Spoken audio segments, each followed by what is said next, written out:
How we doing, guys? Moose here, episode 70 of our West Ham United career mode. We're going to take a look first at the schedule here through August. You can see we have Crystal Palace coming up right now to open up our schedule in our league play. Then we'll take on West Bromwich Albion and Sunderland in the league before a cup match against Everton to finish out August, which is it's good for us that we don't have any of the big sides. Obviously, Everton's a quality team. They're a top 10 all-the-time team. I think they finished last season in 6th or 7th in our league. So a few quality teams, but no one that's really too scary. Crystal Palace were down the bottom of the table. West Brom just escaped relegation last year thanks to actually beating us. Sunderland just came back from the championship. So some nice teams to bed back into the Premier League against and kind of get our new boys into the team, get them set up in the formation, see how they're going to do. Which we do start off with our couple new signings in the line. We stay with our 4-4-2 diamond formation that we've been using throughout the first two seasons, with Pastore slotting in central midfield, Delph in the holding role, Grenier, of course, tip of the diamond, and Cam behind Dybala and Carroll. And, of course, we are in a contract discussion right now with Bernd Leno of Bayer Leverkusen, but we haven't brought him into the club just yet, which means Tom Thomas, our scouted future star goalkeeper in his third season with the club, is now officially starting for us in net. This will be his first game. Obviously, it's a huge opportunity for him to try and convince me that he deserves some game time. And if he can do that, all the better to him. But this is not going to help his cause. Early on, what in the world is that? He puts the ball into his own net. He made a lovely first save on that header. Good, powerful header. But then he goes to knock the ball away and he ends up hitting off his calf and in the back of net. So that's certainly not the way he wanted to start off his season and trying to claim that number one position, despite a real established number one potentially coming in from Bayer Leverkusen. But early days, chances for Javier Pastore, of course, the former PSG man who's come from the capital of France to the capital of London to ply his trade here for West Ham United. Really great chance, but another chance from the ensuing corner.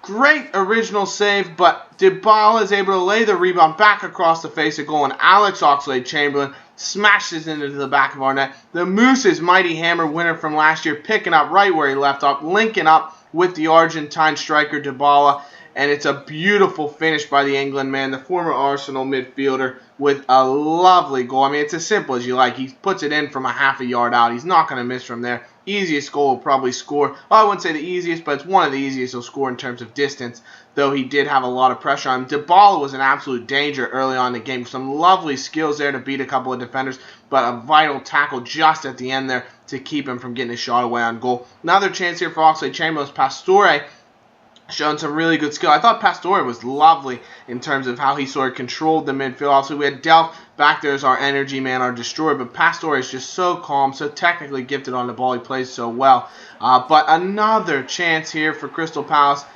And what's that? 2 highlights for them in terms of shots, and it's 2 goals. Tommy Thomas, not his best effort. He played, I think, 7 or 8 games last year and had like 6 clean sheets. He was unbelievable for us, but he played mostly in cups against lower league opposition, and he's getting a first real chance at the Premier League after he did beat Newcastle in his Premier League debut in the last game of last season. But not the best start. Really good save here, but Barry Bennett should have made it 3-1, and his shot rockets off the crossbar, off that left foot that he does have that strikes the ball so well. So we do escape unscathed, but still down 2-1.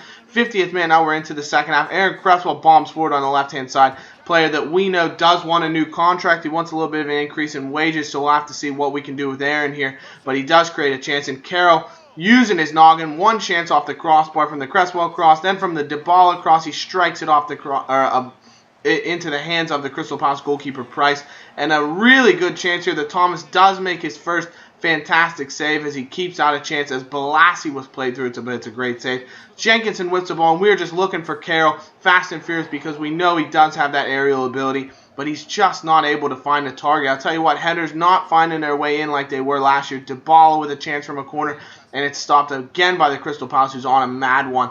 But a giveaway here by actually Pastore's pass to Delph just goes a bit errant, and James McArthur sealing the deal potentially for Crystal Palace. And this is not how we wanted our season to start. It's exactly the opposite of what we were looking for. Shocking scenes at Selhurst Park as West Ham United, who finished 3rd in the league last season, are getting absolutely dismantled by the Eagles, by Pardew's Eagles. Former West Ham manager, of course, back in like 06. So disappointing here. Dybala wants to get us back on the score sheet with a lovely run, using his pace to run at defenders, but his shot is deflected simply into the hands of Price, who's having no qualms about what he's trying to stop. 90th minute now, Cresswell trying to get us back on, with a goal to bring us back close to the score to try and get back on terms late in the game. Dybala's shot's blocked into Downing. What a tackle. He's taken out there. He goes down with an injury. Wickham then onto the ball, trying to get around Ward. Plays into Dybala. Comes in, has a shot. What a save by Price. He's gone to score. And then Dybala's taken out. No penalty given by the referee. But the final whistle would go, and a shock 3-1 defeat for the Hammers of West Ham United. Unbelievable turn of events. I'll tell you what, with such great players coming into our lineup, we expected to be taking Crystal Palace to the absolute woodshed, but they played very well. We did dominate possession, had more shots and shots on target, but you can't fault them. They had 6 shots to our 9, played very well, set up to defend, and then hit us on the counter, and you can see that's really where they attacked us. They didn't have any real set play chances, just counter-attacking moves that were able to dominate us. Man of the match for me was Oxlade-Chamberlain, who scored the goal. Dybala gets 2 points in Moussa Hammerblink, and Pastore, who, like I said, controlled the midfield very well, does get 1 point in spite of the loss. But back to our transfer negotiations that we've had rolling here. Malaga, who originally offered around $5 million for Enner Valencia, we keep saying 9.5. They come back and say we'll give you as much as 7, but we're not going to budge for anything less than 9.5 because he's pretty much one of our. If you divide our strikers into a first team and a second team, he's a second team striker, but he offers a lot of depth for us. We do sell our 5th choice striker, Diafra Sacco, guy who's been a lovely player, but he was angling for more playing time. We weren't going to be able to give it to him here. So he does go to Blackburn Rovers. But John Anthony Brooks, we offered him $70K a week. Important squad player. He doesn't want to come to West Ham. It's just ridiculous. You'd think he'd want to come to England. He's not going to happen. But Bernd Leno, we found our number one. £23 million buy. But with the offlay of selling Adrian, selling Jarvis, we did bring up a ton of funds that allowed us to really fund that transfer and still have a nice transfer key to work with. With John Anthony Brooks, that deal, I told him, you know what? Piss off, John Anthony. You're not coming to West Ham United if you're going to be that much of a prat about it. So we've decided we're going to go after Jonathan Tye. He's a little bit younger, and because of the fact that I figured I could get him for a little bit less, he does have that ability for growth, and also the fact that John Anthony Brooks probably wasn't going to be a first-choice center back anyways. We have Tompkins, we have Nkulu, we have Reed. John Anthony would be fighting for a position. Now we can bring in Taha, who can develop into the kind of center back we want to use here at West Ham United without having to worry about paying him a ton of money. He's going to be way cheaper on the wages. He's going to be way cheaper on the transfer fee. So I think it's going to be a good bit of business for him if we can bring him from Hamburg up to a Champions League side and show him the ropes. And Hamburg say, you know what, that's fine. You're giving us a nice price for him. We'll take £4 million. And it's only $20K a week. That's fantastic. If we can bring him in on a squad rotation player role, I think he'll love coming to London, coming to the capital of England, and learning the ropes under some absolutely fantastic players that we do have here, as long as he'll go with that. You also saw we went in for Rafa for $12.5 million as a winger. I said that was really the one target we wanted to look at. I was looking at both Januzaj and Rafa, but Barcelona came in for Januzaj for, I think, $15.5 million, so we weren't going to be able to make a deal for him. He's definitely going to go to Spain. There's no chance he's not going to go to Barcelona if you're going to get the chance for that. So we think Rafa could use a step up in his career to come from Braga, who are toiling in the Europa League. Certainly not a bad thing for them, but they're playing in the Europa League. He's going to want that increase in prestige to come to the Premier League, test himself out in one of the best leagues in Europe, and also get to play Champions League football for us. So we'd love to bring him in. I think that's a great bit of business for us if we can do it. We offered originally 12.5. They said they wanted 15, so we countered with 13.5 was, I think, the next deal we went for, and we'll have to wait and see after this game what they'll come back and say. But Leno making his debut. We try out a 4-3-3 formation this time. Oxlade-Chamberlain and Dybala on the wings supporting Carroll. Grenier still in central attacking midfield just behind Carroll in a support role with Pastore and Delph in the center of the park. Or it might have been Kiyate if we switched up the team just based off the way we played. Leno, though, will be the huge difference maker for us if he can hold West Brom out. I think we'll definitely have a great shot at taking our home opener here. It'll be a fantastic game. We put in a ton of work in the training ground to try and rectify the issues we had at Crystal Palace all season. The defending was shocking. A couple of bad goals, you have to say, by the goalkeeper, but that's all part of the learning experience. It's early in the season. Leno with his first save to bed into a West Ham shirt. It's a great stop by him and something we're going to be expecting. Now, yeah, Kiyate is in the lineup instead of Delph. Like I said, lovely bit of build-up play as Pastore with a very creative back heel into Grenier, but his shot is blocked away. And Grenier, who we did bring in as a free kick specialist, has his first opportunity to try and lace one in. We know how good we are at free kicks. 28 yards out, and he does bend it into the side netting, unfortunately. Doesn't get it in the back of the net, but he does look dangerous from those positions, and he does have a tasty right foot. He puts some lovely balls into the area. Goal, Wickham here, who did get the start in front of Andy Carroll, who was pretty ineffectual against Crystal Palace. He's got to score here. What a save that is by Luke Daniels. But Connor Wickham, the build-up was unbelievable. We found Dybala streaking in. He lays it back to Wickham. The striker's in all alone, and he has to score. He doesn't. Winston Reid from the ensuing corner, then rockets a header off the crossbar. Another chance for Reid before West Brom finally cleared things away. And the Irons faithful are getting a little bit rambunctious in the stands. They can't believe what's going on here. We are looking lively, but we can't score. It's shocking performances here. Grenier with a shot that does bundle wide of the goal. Another chance as Wickham cuts down the wing, which is nice that he has that ability to kind of interplay with Oxlade-Chamberlain and Dybala. That's why I actually like Wickham a little bit more than Carroll right now, and I think they're going to have a big fight for the starting position because Connor Wickham does have a bit more pace about him, a bit more passing ability.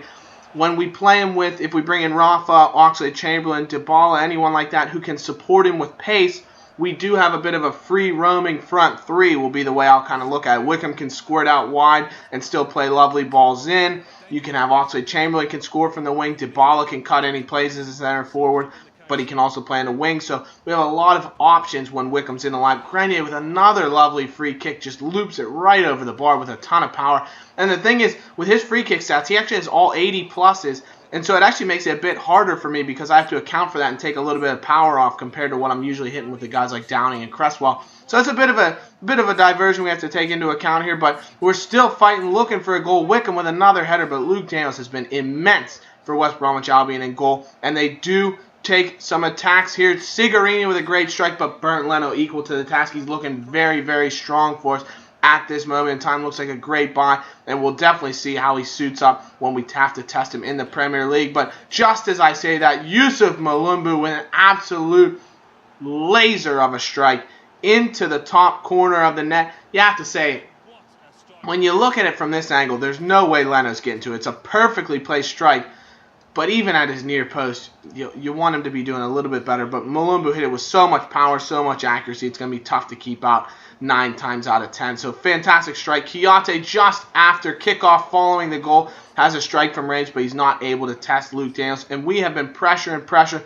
You have to say we deserve a goal. We honestly deserve 2-3 goals the way we've been playing. Great ball into Stuart Downing, who's come on for Grenier, who he had a tough time imposing himself on the game. He doesn't have a lot of pace, but he has unbelievable technical skills. So it's more the issue of finding him on the ball to allow him to create. And Wickham has another chance that he has to score on. Connor, come on, son. But he strikes it off the post behind Daniels, and it should be 2-1. Connor Wickham could have 2 goals, no question about it. Those were 2 absolute certain chances he had to score. And Andy Carroll comes on for Wickham as a substitute to create a chance, but his great tackle by the West Bromwich defense to force the ball away for a corner. Dybala then on the wing looking to create here, get us back into the game, floats it in looking for Carroll. A great header from the big Geordie, but Luke Daniels, that huge frame that he does have, keeps the ball and forces us into a corner, which Stuart Downing is going to lay in and get us in and try to find an equalizer, get us back on terms. It's bundled in. Dybala scored. Paulo Dybala. Hello, son. Back of the net. West Ham United have found their equalizer in the most unlikely of headed sources. One of the smallest players in that attacking front that we do have out there. He somehow gets on the ball, hits him in the face, then it hits off his shoulder and just completely bundles into the net past Luke Daniels, who's just doing an absolute skip and a flower. He's ring around the rosy kind of dance. I'm not really sure what's going on for him there. But into the back of the net regardless, we'll take it. And it gets us on level terms just before the death of the match. And that's how it would finish. A huge draw. Taking 1 point from our opening 2 games is not what I wanted whatsoever. But when you consider all things that we've had to encounter early on, no starting goalie for the first game, some turnover in the squad, unbelievable goalkeeper performances, it has to be said, we'll certainly take the result. Man of the match for me was Cheku Kiyate, was dominant in midfield. Dybala, another 2-point performance, and Bernd Leno with some fantastic saves. Does get 1 Moose My Hair point. So that's going to be it for this episode, guys. I hope you have enjoyed. Be sure to comment, leave a like, subscribe, and we'll see you in the next episode 71 with some more transfer activity. Bye-bye.